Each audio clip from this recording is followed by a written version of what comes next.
2:07 a.m. The simulator bay was silent except for the hum of cooling fans. Then a flashlight beam sliced the dark and froze a young man in the seat. Don't you dare reach for that keyboard. The logs don't lie. You've been stealing sim time for 3 years. 3 years earlier, that dream had felt like a fairy tale. Kenta grew up in a Tokyo slum, where F1 was a world away. I'll drive one of those someday, no matter what it takes. You've got fire in your eyes, Kenta. Let your old uncle see what he can do. Rio took the night shift janitor job at a simulator facility. It was a gamble that could cost him everything. Kenta, I found a way, but you must never ever get caught. For 3 years, I crawled through these vents.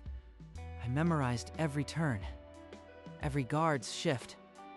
This sim became my real world. Night after night, he drove until his hands cramped, logging times that would shame professionals. But tonight, a glitch in the log deletion exposed his secret.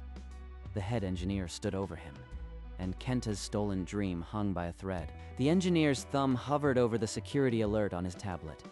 Kenta's mind raced back to the night. His uncle first showed him the hidden vent. Uncle Rio was the only one who ever believed in me. That night, his hands trembled as he showed me the way in. This vent leads straight to the sim bay. No cameras, no patrols, but if you get caught, they'll send us both away. I won't get caught, Uncle. I promise. Rio taught him to scrub the access logs, to move shadows like a ghost. The simulator became Kenta's real school. Every night I drove virtual laps. The steering wheel felt more real than my own life. I know it's wrong, but if I don't give him this chance, his talent dies in that slum. 3 years of stolen nights. Kenta's lap times grew faster than any official driver in the junior academy. I beat them all. In my head, I was already racing in Bahrain. Then the flashlight found me. The security door slid open. Ryo's gamble was about to cost them both everything. 2 guards stormed in. Kenta didn't move. The engineer's face was stone. This ambush had been weeks in the making. I've been watching the backup logs for months. Your deleted entries left ghost trails. Ghost trails. He means the nights the logs didn't wipe clean. The near misses. So many close calls. The time a guard tested the door handle. The hour the automated lights nearly exposed him. Uncle Rio begged me to stop. Every night, his voice trembled, but I couldn't stop chasing the dream. The engineer had restored the backup logs. Kenta's perfect laps were evidence of a ghost with world-class talent. Your uncle let you in. He'll lose his job and face charges. Tell me where he is now. Number. He won't use Uncle. This is my mess. But before he could speak, the door burst open again. A familiar figure stumbled inside, breathless and trembling. Please wait. It wasn't him. I'm the one who I taught him everything. A commanding voice cut through the chaos. The team owner, Mr. Sato, stepped into the room and the guards froze. I've been watching this boy's logs for months. His simulator times are faster than our own academy drivers. Sir, he broke in. His uncle. I am aware, but talent like this doesn't always come through the front door. Release them. Is this another trap? Why would the owner save a thief? Kenta, I am offering you a 1-race contract. Bahrain next month. A real F1 seat. A real seat. After everything we did. This isn't charity. Your times prove you can compete with the best, but you must prove it on track. 3 years of hiding. And now, this man hands me a key to the real grid. The impossible had happened. The thief who stole sim time became a Grand Prix driver, but the true test hadn't even begun. Kenta signed the contract with a trembling hand. Sato's face remained unreadable, but Rio wept silently behind him. You're really going, Kenta. My boy is going to race in Bahrain. I'll make you proud, Uncle. I promise. A month later, the Bahrain paddock gleamed under the desert sun. Kenta arrived alone, clutching a worn gear bag. This isn't a sim. Every engine roar is real. I'm really here. But the moment he entered the garage, 3 pristine figures in designer Nomex suits turned and sneered. Look what the dumpster dragged in. Saito must be desperate to pick up street rats. Tell me you didn't steal that suit too. It's 3 sizes too big. You're not even worth a real insult. Enjoy your one race, Phantom. Laugh now. On track. I'll make you remember my name. Qualifying day arrived with searing heat and the roar of engines. The 3 noble heirs took to the track first, their cars gleaming. Easy. This track is ours. The tower screens flashed their names: Daiki, Shota, Tatsuya. A familiar hierarchy. Then, the underdog's car left the garage, a borrowed machine with no sponsor decals. Every turn I've driven 10,000 times in the dark. Now the world watches. The sector times lit up green. By the final corner, the engineers leaned forward, breath held. His final lap registered 3rd overall, mere hundredths off the top, with a used set of tires. The pit wall erupted. Impossible. That junk car must be illegal. His telemetry, the corners. He's braking later than us. That's suicide. P3.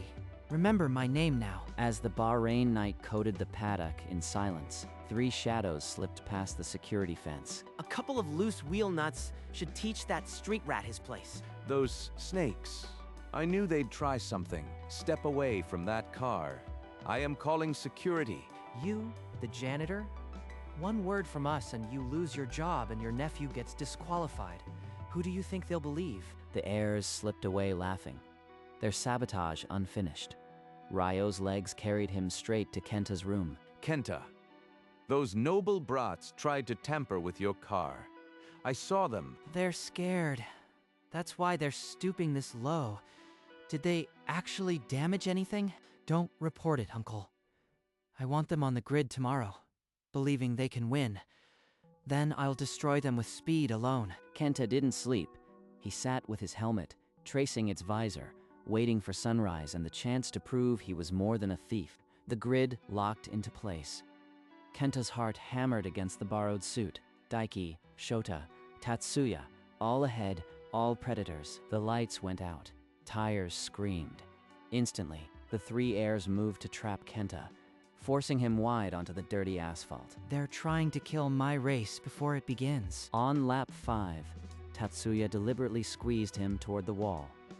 Kenta saw only a sliver of air and took it. Tatsuya's rear tire clipped Kenta's front wing. A whisper of contact that could have ended everything. Kenta held on. Not today.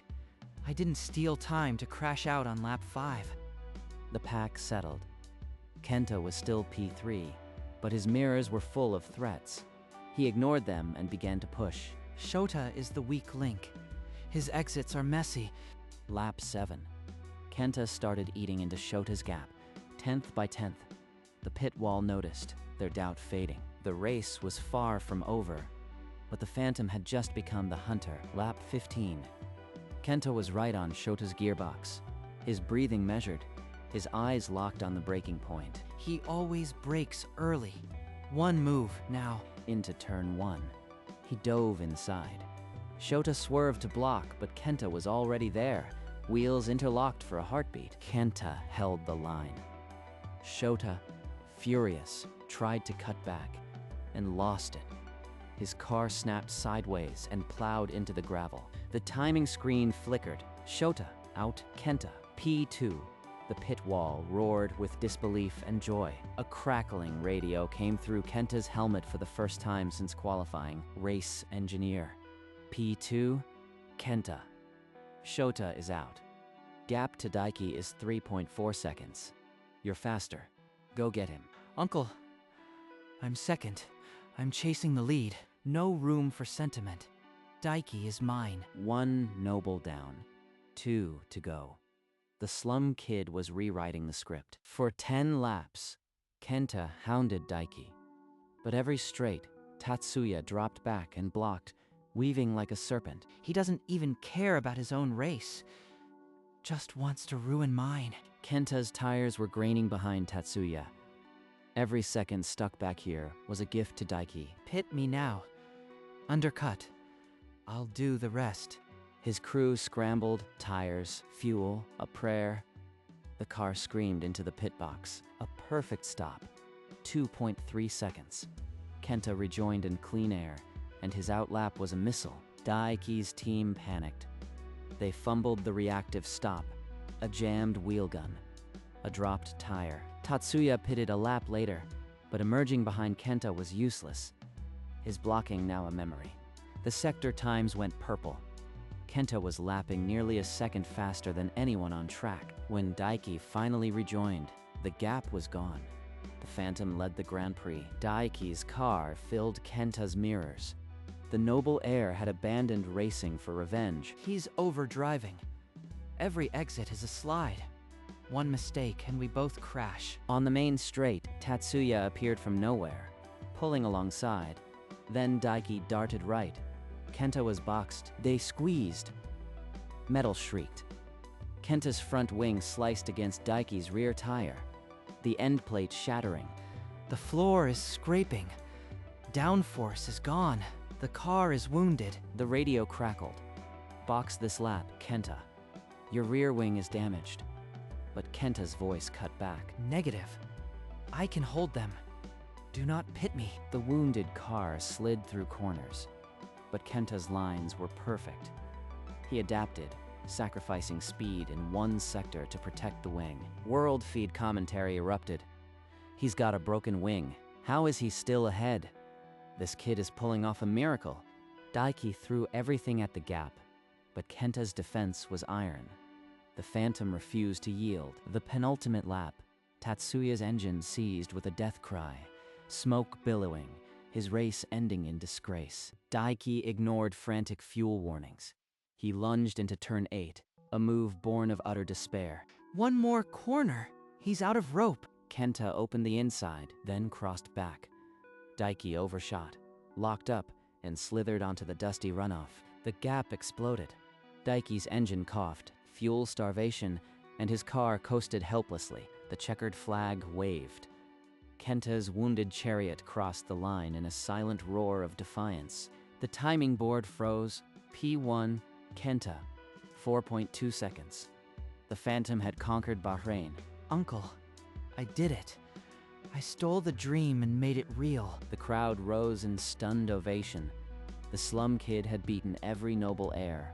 But the real storm brewed. In the paddock, Sato's eyes glistened, and a secret trembled on his lips. The team swarmed Kenta as he climbed from the cockpit, hoisting him onto their shoulders. But his eyes swept the crowd, desperate. Where is Uncle? He should be here. In the shadows of a garage, the three heirs stood frozen.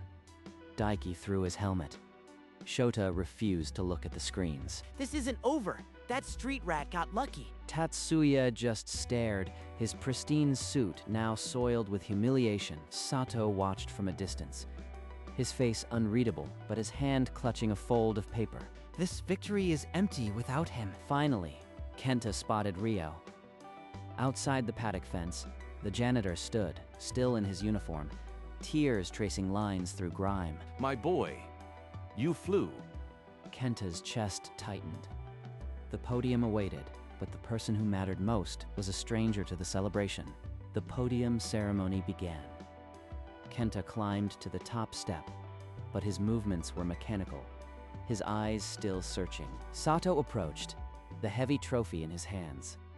His face was carved from some emotion Kenta couldn't read. Their hands touched around the cold metal. Sato's lips parted, as if to speak, but no sound came. This trophy is heavier than it looks, but it's not mine. It belongs to the man who gave me the keys. Without warning, Kenta stepped down from the podium, trophy in arms, and pushed through the confused officials. A ripple of bewilderment swept the crowd. Cameras swiveled. What was the winner doing? He stopped before Ryo. The janitor froze, his tears cutting through the grime. Kenta lifted the trophy toward him. Kenta, what? This is your moment.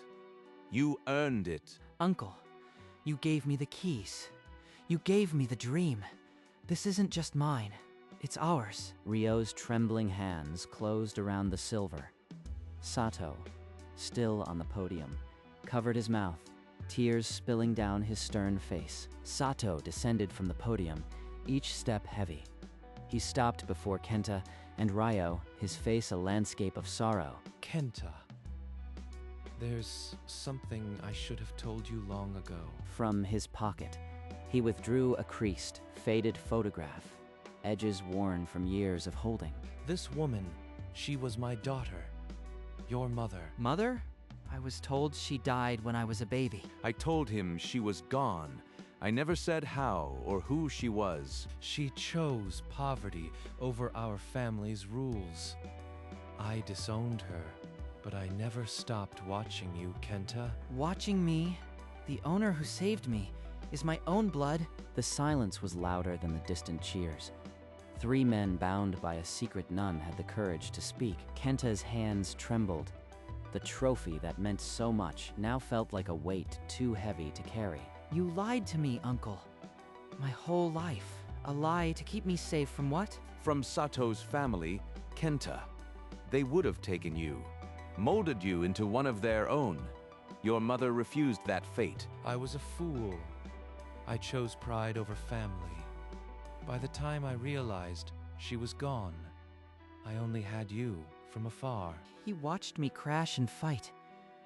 He knew I was his own blood, and he just watched. I couldn't tell you.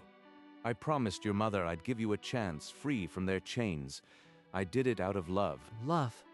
Lies.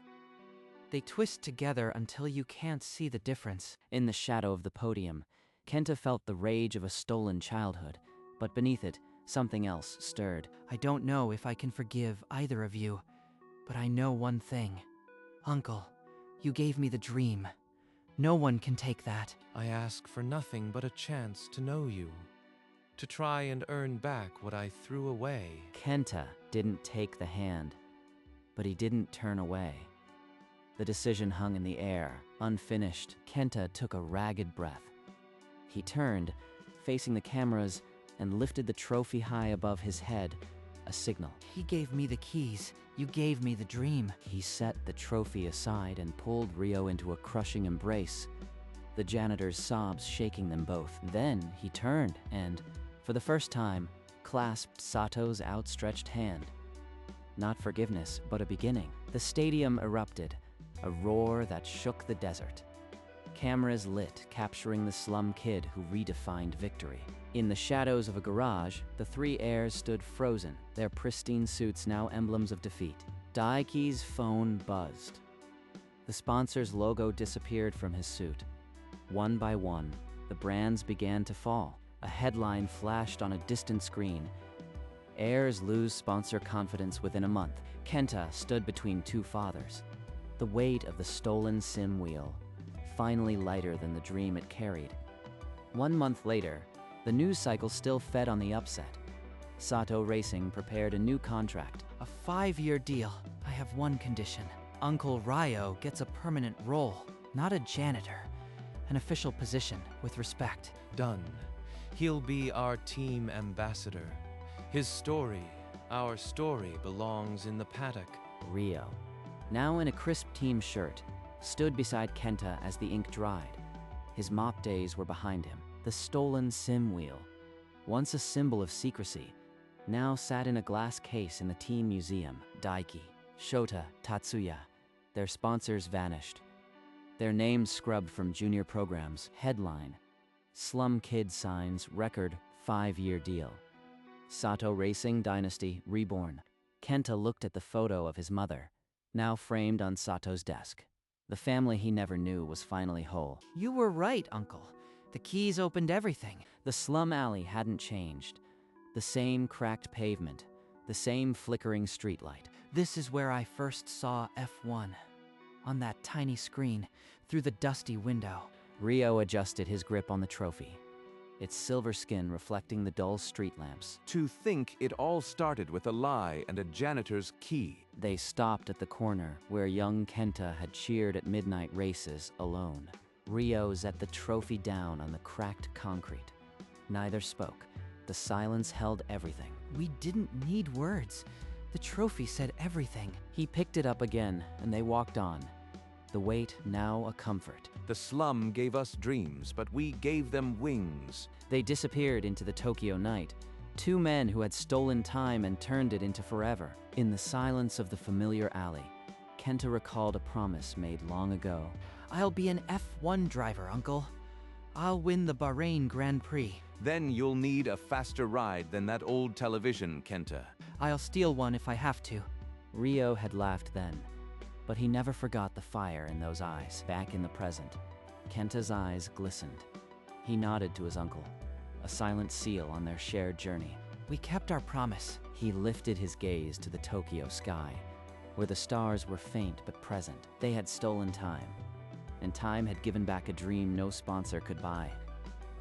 The slum kid who stole sim time had beaten every noble heir and found a family along the way. The alley stood empty, the echo of their footsteps swallowed by the neon glow of distant billboards. On one towering screen, a race car thundered past, Kenta's number, his colors, his victory. No photograph of the driver, just the machine that carried a stolen dream around the world. Elsewhere, in a quiet apartment, a simple shelf held a different kind of treasure, the stolen sim wheel. Chipped, worn, but polished with a care that spoke of sacrifice. Beside it, a framed photo. Rio in his janitor uniform, Kenta in his borrowed suit, Sato with his hand on both their shoulders. The wheel that once opened a secret world now rested in the peace it helped create. No one would crawl through vents tonight. No flashlight would find a thief. The slum had given them nothing but limits. They had returned it a legend. And on the shelf, the stolen sim wheel kept its silent vigil. A promise kept. The image of the worn sim wheel began to soften at the edges, a slow dissolve into shadow. They said he stole time, but what he stole was a chance. A chance to prove that a slum kid could stand among nobles, to honor the janitor who gave him the keys, to rebuild a broken family, and to rewrite his own legacy. That stolen time became more precious than any trophy, so let them call it theft. He calls it the beginning of a dream. Slum kid stole sim time for 3 years, then beat every noble heir at Bahrain.